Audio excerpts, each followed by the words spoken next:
Assalamualaikum warahmatullahi wabarakatuh. Hello everyone. Berjumpa lagi dengan saya Afik Muzaki, anggota muda dari UKM Bahasa Flat, UIN Syarif Hidayatullah, Jakarta. Nah, bagaimana kawan-kawan materi di pertemuan pertama kita? Di pertemuan pertama kita sudah membahas mengenai 5 tenses dasar dalam bahasa Inggris, ya kan?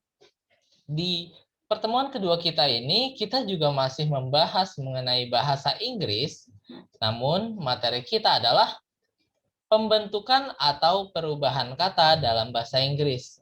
Sebelumnya apa sih maksudnya perubahan kata? Perubahan kata itu contoh ya. Misalnya, kita mengubah kata sifat menjadi kata benda. Contoh, kata sifat bijaksana kita mengubah menjadi kata bendanya kebijaksanaan.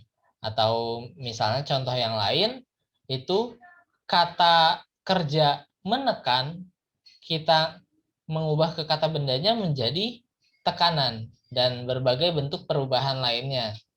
Nah, kira-kira apa saja sih perubahan kata kerjanya? Kita lanjut ke slide berikutnya. Jadi, ada beberapa perubahan kata dalam bahasa Inggris, ya kan?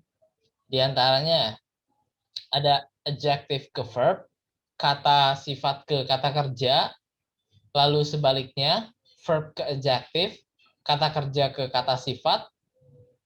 Lalu yang ketiga ada adjective ke noun, kata sifat ke kata benda. Lalu sebaliknya, dari noun menjadi adjective, kata benda ke kata sifat.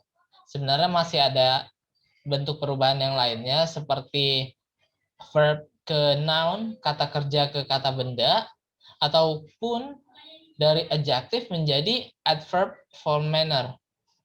Nah, cuma kita hanya akan membahas keempat materi ini saja dulu ya di hari kedua ini. Oke, kita langsung masuk ke yang pertama. Yang pertama adalah membentuk adjective ke verb. Kata sifat ke kata kerja. Nah, untuk mengubah kata sifat ke kata kerja, ada 3 cara.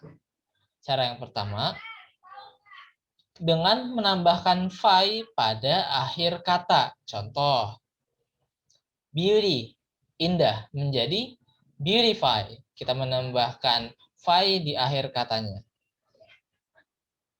Pure, murni, menjadi purify, memurnikan. Lalu simple, sederhana, menjadi simplify, menyederhanakan. Jadi yang tadinya indah menjadi memperindah kata kerjanya, murni, memurnikan kata kerjanya, sederhana, menyederhanakan, menjadi kata kerja. Cara yang kedua bagaimana? Cara yang kedua adalah dengan menambahkan "n" untuk kata sifat yang berakhiran P, T, D, K, J, F, V, S, Z. Bagaimana? Contoh, bright diakhiri dengan huruf T, artinya terang. Menjadi brighten, memperterang atau menerangi. Sharp, tajam, menjadi sharpen, mempertajam. Lalu hard, keras, menjadi harden, memperkeras, itu kan. Jadi bright itu diakhiri huruf T, sharp itu diakhiri huruf P, dan hard diakhiri oleh huruf D. Cara yang ketiga bagaimana? Cara yang ketiga adalah menambahkan "n" pada awal kata. Contoh, able, artinya dapat atau mungkin, menjadi enable, memungkinkan. Nah, jadi mungkin merupakan kata sifat menjadi memungkinkan kata kerjanya. Lalu large, luas, menjadi enlarge, memperluas. Nah, seperti itu kawan-kawan. Lalu yang kedua adalah mengubah sebaliknya dari verb yaitu kata kerja menjadi adjective atau kata sifat. Bagaimana caranya? Jadi untuk membentuk verb menjadi adjective atau kata kerja menjadi kata sifat itu ada 6 cara. Cara yang pertama yaitu dengan menambahkan if pada akhir kata. Misalnya, attract, menarik, menjadi attractive. Menarik juga, tapi itu merupakan kata sifat. Jadi dia itu menarik. Select, memilih, menjadi selective atau selektif. Pilih-pilih, mungkin lebih tepatnya memilih dan memilah seperti itu ya. Lalu create, menciptakan, menjadi creative, kreatif. Maksudnya memiliki daya cipta atau mampu menciptakan. Dan cara keduanya adalah dengan menambahkan it di akhir kata. Nah, untuk yang ditambahkan it ini, itu biasanya menyatakan perasaan seseorang. Misalnya, annoy. Annoy itu kan artinya mengganggu. Menjadi annoyed, terganggu. Atau lebih tepatnya jengkel. Jadi kalau misalnya kita diganggu, kan kita merasa jengkel ya. Nah, jadi annoy itu mengganggu, menjadi annoyed, jengkel. Confuse, membingungkan, menjadi confused, bingung. Satisfy, memuaskan, menjadi satisfied, puas. Nah, jadi di akhir katanya kita menambahkan it dan menjadikannya sebagai adjective. Lalu cara yang ketiga adalah dengan menambahkan able. Contohnya, accept, menerima, menjadi acceptable, dapat diterima.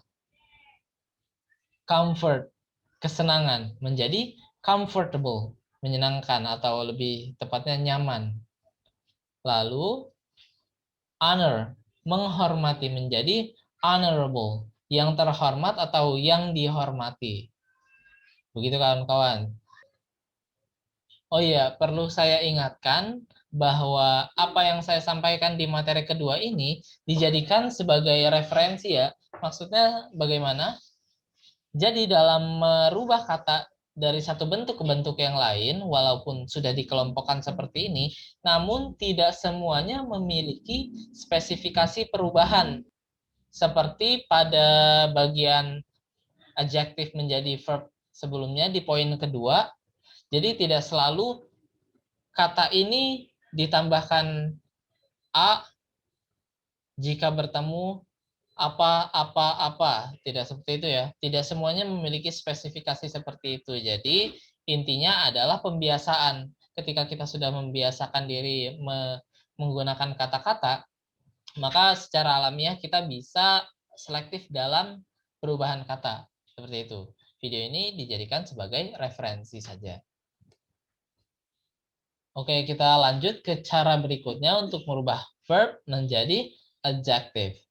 Cara yang keempat adalah mengakhirinya dengan be dalam bentuk sendiri. Maksudnya dengan bentuk sendiri atau dalam bentuk sendiri ini bagaimana? Jadi ini salah satu yang perubahannya itu kurang beraturan. Contoh, see, melihat. Verbnya adalah see. Namun adjektifnya visible, dapat dilihat. Lalu carry, membawa. Adjektifnya adalah portable, mudah dibawa. Feel, merasa. Adjektifnya adalah sensible, dapat dirasakan.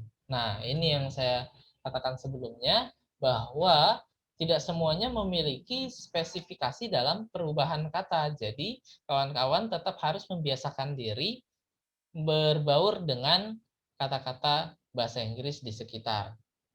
Bisa teman-teman support dengan searching di internet lainnya. Cara yang kelima adalah kita merubah verb ini menjadi verb 3 untuk meletakkannya sebelum kata benda. Seperti apa? Contoh, break, memecahkan. Dalam kalimatnya, the broken glass, gelas pecah. Dan untuk mengatakan gelas pecah, kita mengubah break ini menjadi broken, yaitu verb 3-nya, baru ditaruh gelasnya. broken glass, gelas pecah atau gelas yang pecah. Fry, menggoreng. Pola kalimatnya, fried chicken, ayam goreng. Fry ini diubah ke verb 3 menjadi fried, diletakkan sebelum chicken, menjadi ayam goreng. Educate, mendidik. Educated person, orang yang terdidik. Educate diubah menjadi educated, diletakkan sebelum person, orang yang terdidik. Dan cara terakhir untuk mengubah verb menjadi adjective adalah sama seperti sebelumnya. Kalau sebelumnya itu kita mengubahnya menjadi verb 3, sekarang kita mengubahnya menjadi verb ing. Diletakkan juga sebelum kata benda. Nah, ini fungsinya juga hampir sama seperti yang sebelumnya, yaitu menyatakan keadaan suatu benda. Contoh, bloom, mekar. Dalam kalimatnya, the blooming flower, bunga yang mekar. Blow, meniup, menjadi blowing wind, angin yang bertiup. Blow-nya ini menjadi blowing, diletakkan sebelum wind. Cry, menangis. Dalam kalimatnya, the crying baby, bayi yang menangis. Cry-nya menjadi crying, diletakkan sebelum baby, menunjukkan bahwa bayi ini keadaannya sedang menangis. Seperti itu. Lalu bentuk perubahan yang ketiga, membentuk adjective menjadi noun. Kata sifat menjadi kata benda. Nah, untuk merubah kata sifat menjadi kata benda, itu ada 6 cara juga. Cara yang pertama adalah meletakkan y atau ty atau ity setelah adjektifnya atau kata sifatnya. Contoh, save, selamat, menjadi safety, keselamatan. Aktif, giat, menjadi activity, kegiatan. Lalu difficult, sulit, menjadi difficulty, kesulitan. Jadi ke kata sifat an, kalau Indonesianya kan kayak gitu ya. Tapi ini kita menambahkan y atau ty atau ity di belakang kata sifatnya. Cara yang kedua adalah dengan menambahkan akhiran ness di kata sifat. Contoh, happy, bahagia, menjadi happiness, kebahagiaan. Lazy, malas, menjadi laziness, kemalasan. Polite, sopan, menjadi politeness, kesopanan. Seperti itu kawan-kawan. Cara yang ketiga adalah mengakhirinya dengan th. Namun untuk kata yang diakhiri dengan th ini, adjektif menjadi nounnya sedikit berubah ya. Bagaimana maksudnya? Contoh, young menjadi youth. Young menjadi youth. Muda menjadi pemuda. True, benar, menjadi truth, kebenaran. Strong, kuat, menjadi strength, kekuatan. Nah, jika kawan-kawan lihat, young tadi itu ang di akhir katanya dihilangkan, diganti menjadi th. Sedangkan true di akhir katanya dihilangkan lalu diganti dengan th. Sedangkan strong akhirnya ditambahkan th namun o-nya ini berubah menjadi e. Nah, jadi walaupun kaidahnya adalah menambahkan th namun dari adjektifnya sedikit berubah. Lanjut cara yang keempat. Cara yang keempat adalah dengan menghilangkan huruf T untuk adjektif atau kata sifat yang memiliki huruf T, lalu menggantinya dengan C. Contoh, decent, sopan, menjadi decency, kesopanan. Secret, rahasia, menjadi secrecy, kerahasiaan. Frequent, sering, menjadi frekuensi, keseringan. Nah, jadi T di akhir katanya ini dihapus, diganti dengan C. Cara yang kelima adalah, nah ini untuk yang berakhiran T juga ya, namun ada yang dihilangkan T-nya, lalu diganti dengan NCE ini. Contoh, distant, jauh, menjadi distance, kejauhan, menunjukkan jarak ya. Important, penting, menjadi importance, kepentingan. Present, hadir, menjadi presence, kehadiran. Nah, jadi selain ada yang T-nya dihilangkan diganti C, ada juga yang diganti dengan ini, ends ini. Lalu cara yang terakhir untuk membentuk adjective menjadi noun adalah ini, perubahan lain. Maksudnya apa perubahan lain? Jadi mereka memiliki pola perubahan yang tidak banyak dimiliki oleh adjective atau kata sifat. Jadi kaidahnya tidak terlalu bisa dikelompokkan seperti yang lainnya. Contoh misalnya free, bebas, menjadi freedom, kebebasan. Free-nya ini tidak berubah ya, cuma ditambahkan dem, namun karena sedikit yang menggunakannya jadi tidak termasuk kelompok-kelompok yang di atas tadi. Just, adil, menjadi justice, keadilan. Kita menambahkan is di akhirnya. Brave, berani, menjadi bravery, keberanian. Kita menambahkan re di akhir katanya. Lanjut ke bentuk perubahan yang terakhir, yaitu merubah noun menjadi adjective atau kata benda menjadi kata sifat. Ada 5 cara untuk merubah noun menjadi adjective. Cara yang pertama adalah mengakhirinya dengan y. Ini termasuk salah satu yang paling sering kita temui. Contoh, anger, kemarahan menjadi angry, marah. Marah di sini bukan kata kerja ya, namun kata sifat. Dia merasa marah.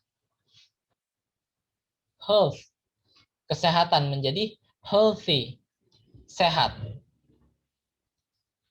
Fun, kesenangan menjadi funny, menyenangkan atau lebih tepatnya lucu. Lalu cara yang keduanya, kita mengakhiri katanya dengan os. Bagaimana? Contoh, danger, bahaya menjadi dangerous, berbahaya. Glory, keagungan menjadi glorious, agung. Mystery menjadi mysterious, rahasia menjadi penuh rahasia atau rahasia banget, seperti itu. Cara yang ketiga adalah mengakhirinya dengan fu. Contohnya, beauty, keindahan menjadi beautiful, indah, bersifat indah. Use, guna menjadi useful, kegunaan atau berguna. Lalu wonder, keajaiban menjadi wonderful, ajaib.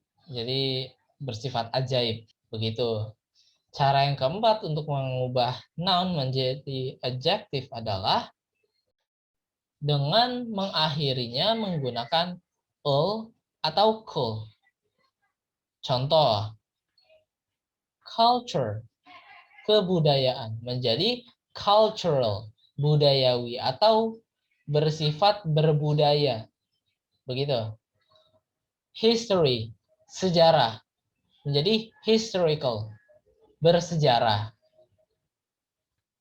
Critic, kritik menjadi critical, kritis atau bersifat kritik, seperti itu. Dan cara yang terakhir adalah mengakhirinya dengan ed. Nah, lalu meletakkannya sebelum kata benda. Artinya berapa? Bagaimana maksudnya? Contoh, veil, jilbab.